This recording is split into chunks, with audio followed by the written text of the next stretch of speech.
wanted to give you 4 specific examples that I'm going to cover at the end about how a product called Silk tripled their sales by doing one thing, how an artist named Jeff Koons went from being a nobody to making a whole bunch of money and having a lot of impact, to how Frank Gehry redefined what it meant to be an architect, and one of my biggest failures as a marketer in the last few years, a record label I started that had a CD called Sauce.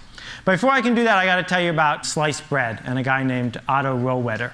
Now, before sliced bread was invented in the 1910s, I wonder what they said, like the greatest invention since the telegraph or something. But this guy named Otto Rohwedder invented sliced bread. And he focused, like most inventors did, on the patent part and the making part. And the thing about the invention of sliced bread is this, that for the first 15 years after sliced bread was available, no one bought it, no one knew about it. It was a complete and total failure. And the reason is that until Wonder came along and figured out how to spread the idea of sliced bread, no one wanted it. That the success of sliced bread, like the success of almost everything we've been talking about at this conference, is not always about what the patent is like or what the factory is like. It's about, can you get your idea to spread or not?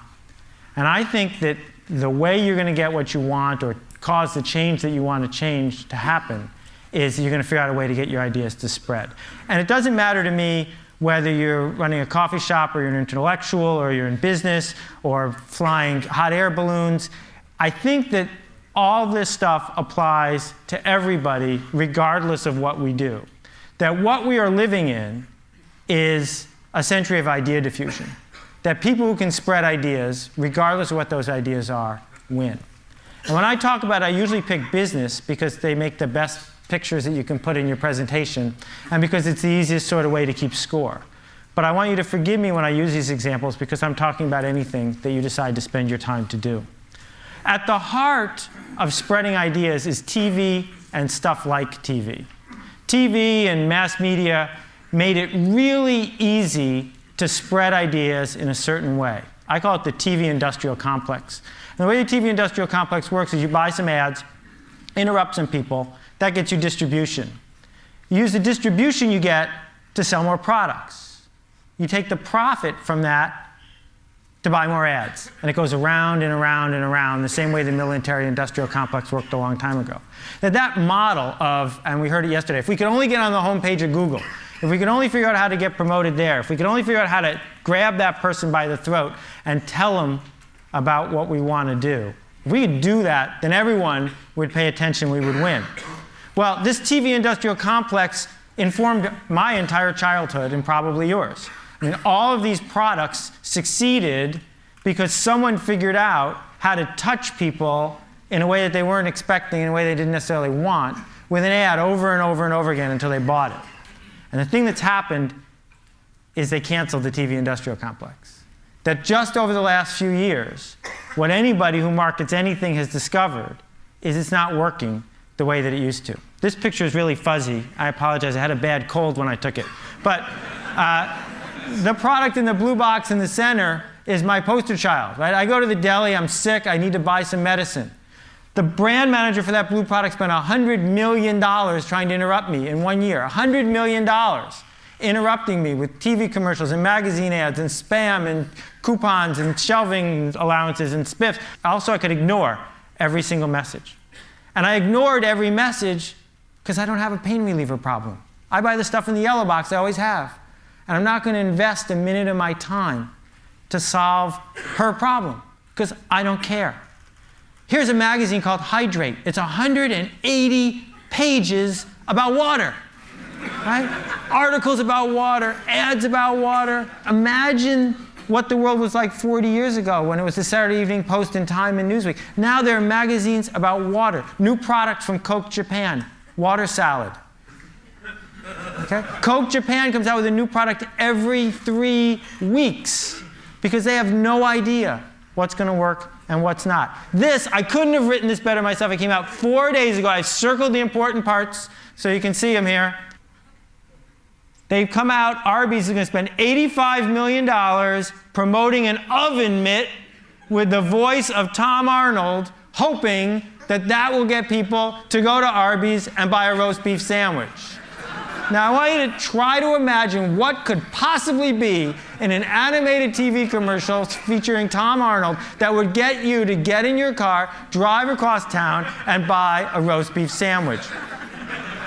You know, this is Copernicus, and he was right when he's talking to anyone who needs to hear your idea. The world revolves around me.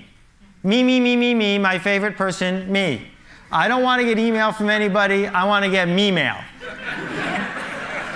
So consumers, and I don't just mean people who buy stuff at the Safeway. I mean people at the Defense Department who might buy something, or people at, you know, the New Yorker who might print your article. Consumers don't care about you at all. They just don't care. Part of the reason is they got way more choices than they used to and way less time. And in a world where we have too many choices and too little time, the obvious thing to do is just ignore stuff. And my parable here is you're driving down the road and you see a cow and you keep driving. Because you've seen cows before. Cows are invisible. Cows are boring. Who's going to stop and pull over and say, oh, look, a cow? Nobody. But if the cow was purple, isn't that a great special effect? I could do that again if you wanted. If the cow was purple, you'd notice it for a while. I mean, if all cows are purple, then you get bored with those too. The thing that's going to decide what gets talked about, what gets done, what gets changed, what gets purchased, what gets built is it remarkable? And remarkable is a really cool word because we think it just means neat. But it also means worth making a remark about. And that is the essence of where idea diffusion is going. That two of the hottest cars in the United States is a $55,000 giant car, big enough to hold a Mini in its trunk. People are paying full price for both, and the only thing they have in common is that they don't have anything in common. Every week, the #1 best-selling DVD in America changes. It's never The Godfather, it's never Citizen Kane, it's always some third-rate movie with some second-rate star. But the reason it's #1 is because that's the week it came out. Because it's new, because it's fresh, because people saw it and said, I didn't know that was there, and they noticed it. Two of the big success stories the last 20 years in retail. One sells things that are super expensive in a blue box, and one sells things that are as cheap as they can make them. The only thing they have in common is that they're different. We're now in the fashion business. No matter what we do for a living, we're in the fashion business. And the thing is, people in the fashion business know what it's like to be in the fashion business. They're used to it.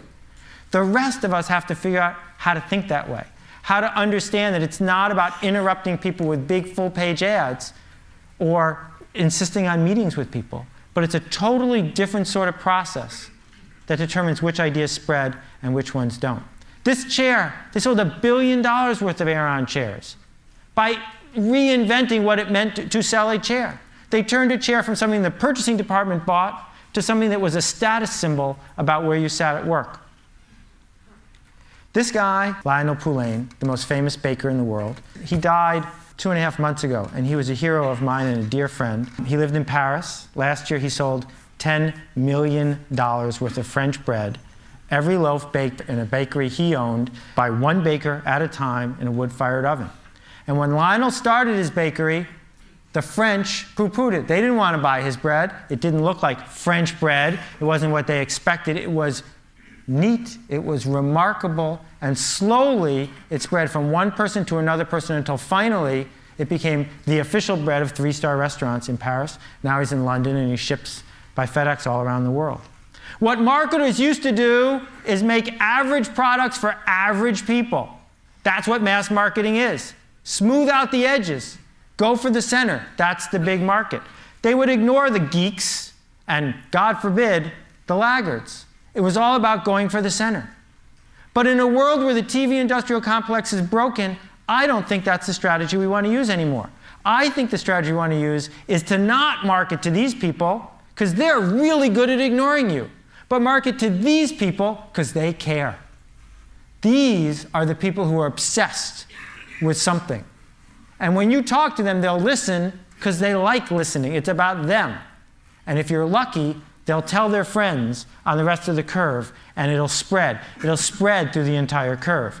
They have something I call otaku.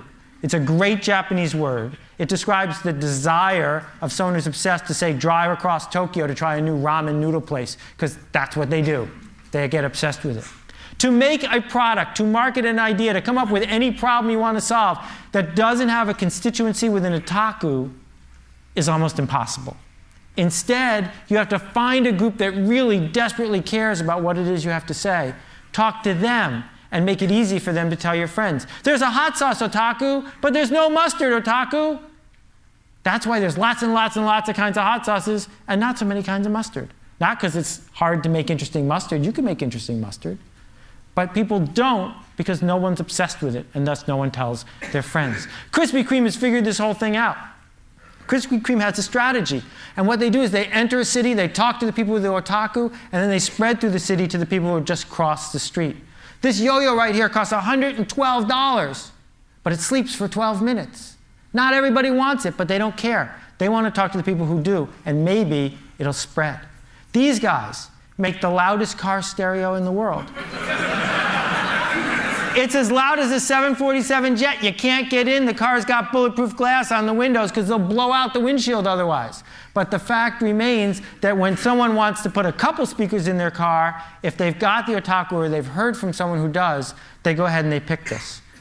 It's really simple. You sell to people who are listening, and maybe, just maybe, those people tell their friends. So when Steve Jobs talks to 50,000 people at his keynote, right, who are all tuned in from 130 countries watching his 2-hour commercial, that's the only thing keeping his company in business, is that those 50,000 people care desperately enough to watch a 2-hour commercial and then tell their friends. Pearl Jam, 96 albums released in the last 2 years. Everyone made a profit.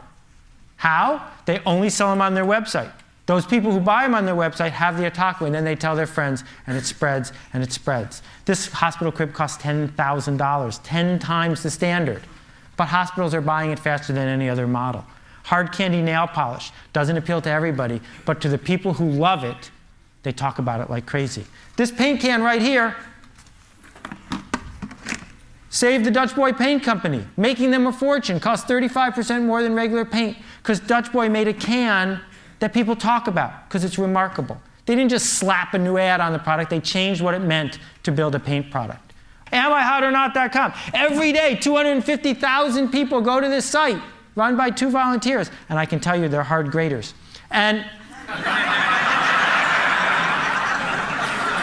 they didn't get this way by advertising a lot. They got this way by being remarkable, sometimes a little too remarkable.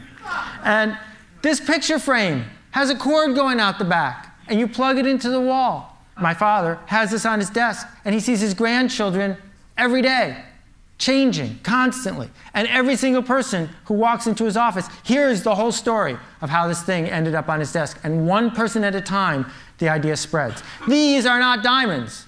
Not really. They're made from cremains. After you get cremated, you can have yourself made into a gem. Oh, you like my ring? It's my grandmother.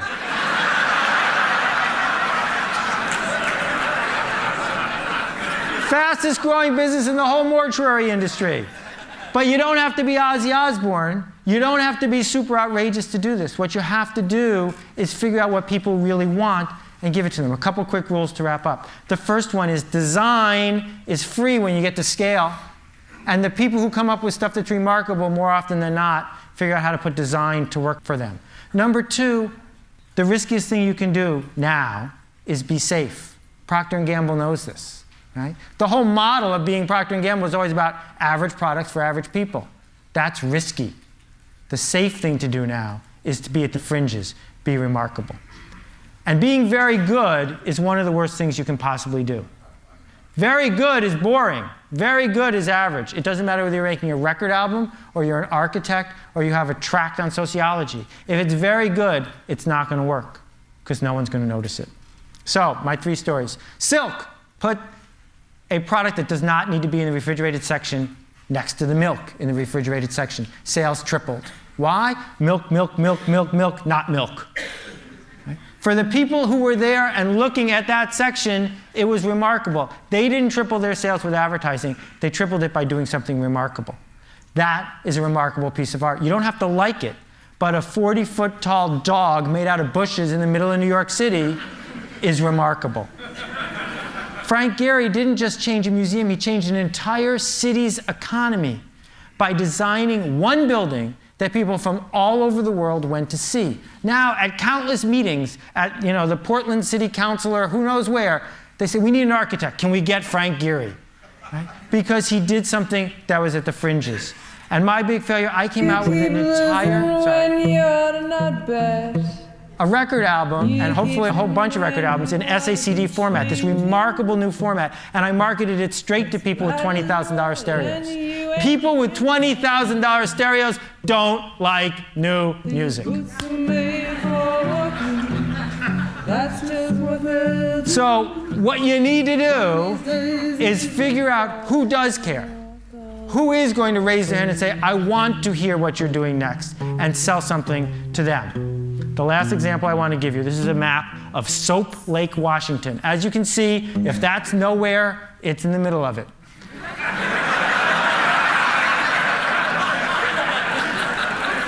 But they do have a lake. And people used to come from miles around to swim in the lake. They don't anymore. So the founding fathers at Soap Lake said, we got some money to spend. What could we build here? And like most committees, they were going to build something pretty safe. And then an artist came to them. This is a true artist rendering. He wants to build a 55-foot tall lava lamp in the center of town. That's a purple cow. That's something worth noticing. I don't know about you, but if they build it, that's where I'm going to go. Thank you very much for your attention. I appreciate it.